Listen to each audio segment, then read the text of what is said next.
पैसा तक कमा के कर भातारो करे के ना दी जितना खेसरिया दे दल तू एकदम छोड़ा नेपाल छोड़ो नेपाल में कुछ रखल बा हमनी के दोनों पे कतावल जीवन से प्रोग्राम करके फिर चल जाए। चलिए ये ढोढ़ी चटना के तरफ से था भगवान करे कि आप ढोढ़िए में रहें, ढोढ़ी से आपका ऐसे ही काम बढ़ता रहे, बस ढोढ़िए तक रहिएगा, ढोढ़ी से नीचे मत जाइएगा।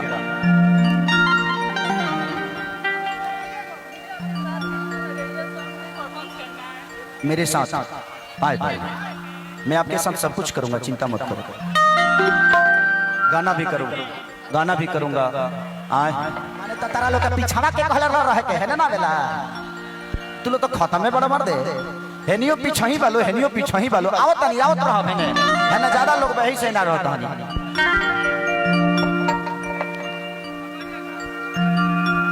तब ब्रेक डांस में थे हम, कहां बातों में बोझुरा गए कि रोज भाटी पसे आवा ब्रेक डांस में अरे कि रोज रोज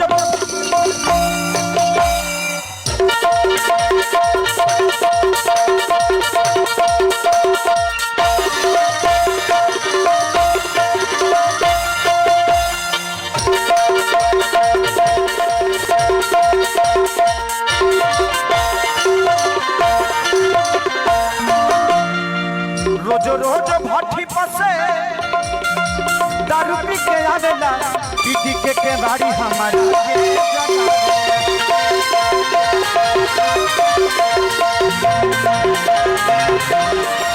रोज भाटी पसे दारू पी के आवेला दीदी के बाड़ी हमारी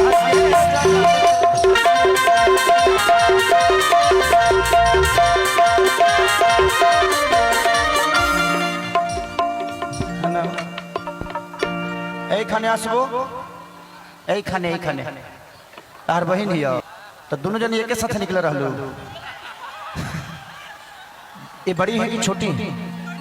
ये छोटी है बट इसका कुछ भी छोटा नहीं है।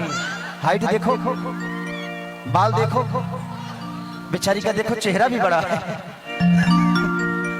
Thank you so much.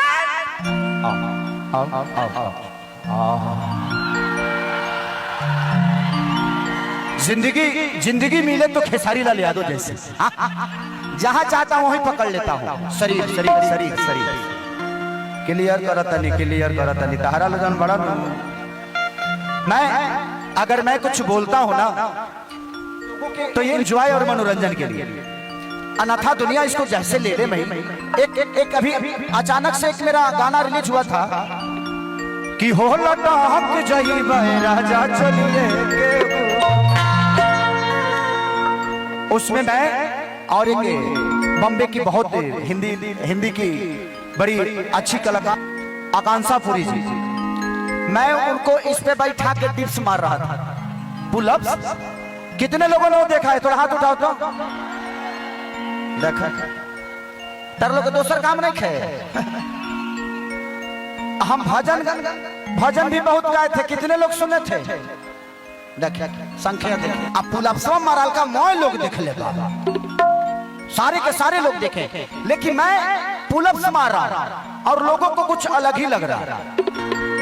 तो हमारे रिश्ते हम तय नहीं करते, हमारे रिश्ते लोग तय करते। साथ में चलने वाली एक लड़की हमारी गर्लफ्रेंड नहीं, वो हमारी बहन भी हो सकती है। अब आपको तय उसको किस हिसाब से देना, लेकिन हम तय कर लेते ना कोनो माले पटौले बा।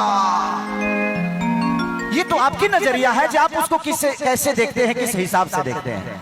हमारी नजरिया है कि मैं अपने बहन के साथ जा रहा हूं, तो वो पुलअप्स था और लोगों ने उसको बोल के अश्लील बना दिया।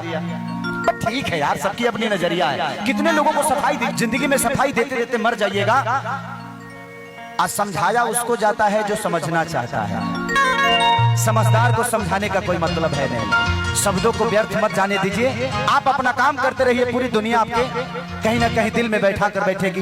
नहीं तो एक खेसारी लाल यादव लीटी बेचने वाला, मैं 10 घर में नौकर और झाड़ू पोछा किया हूँ। 10 घर ऐसे होंगे जहाँ पे खेसारी लाल यादव झाड़ू पोछा किया है, बर्तन धोया है, कपड़ा धोया है। लेकिन आज देखिए मेरे घर में मेरे काम करने वाले कम से कम 15 लोग होंगे, तो ये मेहनत है। आप सबका प्यार, आप सबकी विश्वास है खेसारी के ऊपर, इसलिए एक गरीब घर का बच्चा आज अपने जीवन को इतना बड़ा बना दिया। और मैं कुछ नहीं, मैं जीरो हूँ, मैं आता कुछ नहीं, आपके सामने आता हूँ तो मुझे लगता है कि मैं आपका बेटा हूँ और बेटा बनके इस जीवन को चलाना चाहता हूँ। कि आधी आधी रतिया के दारू पी के लागला, पीटी के भारी हमारा के जगा।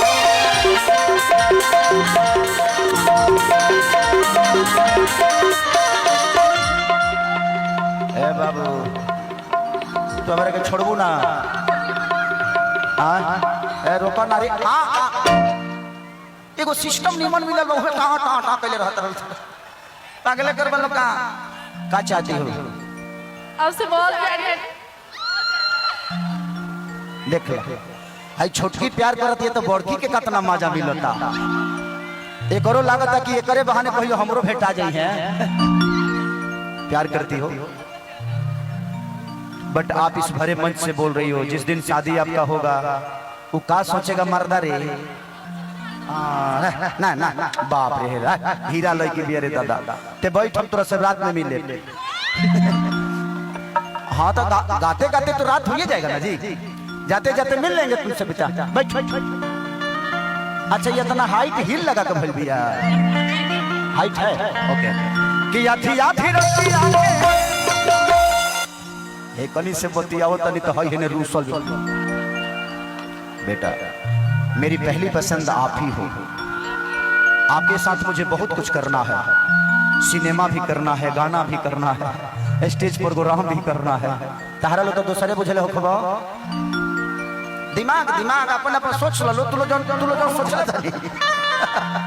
कि आधी आधी रतिया के दारू पी के लागला, पीटी के भारी हमारा के।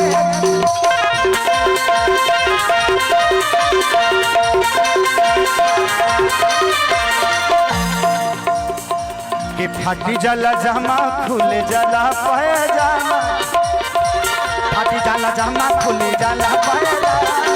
देखा लड़की के रोज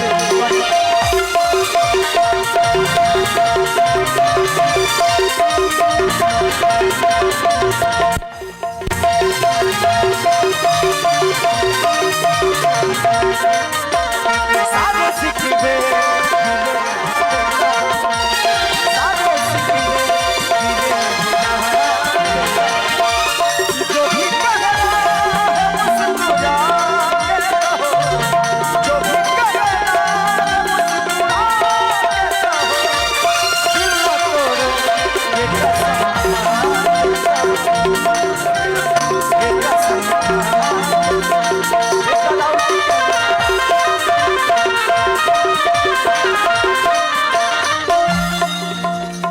औरत कहती है कृष्णा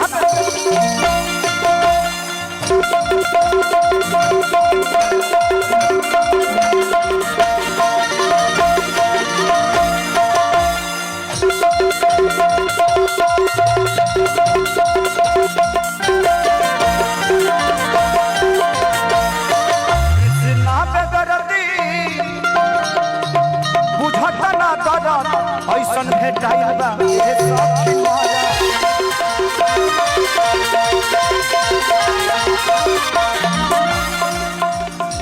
कृष्णा पे दर्दी बुझत ना दर्द, ऐसन भेटाइल बा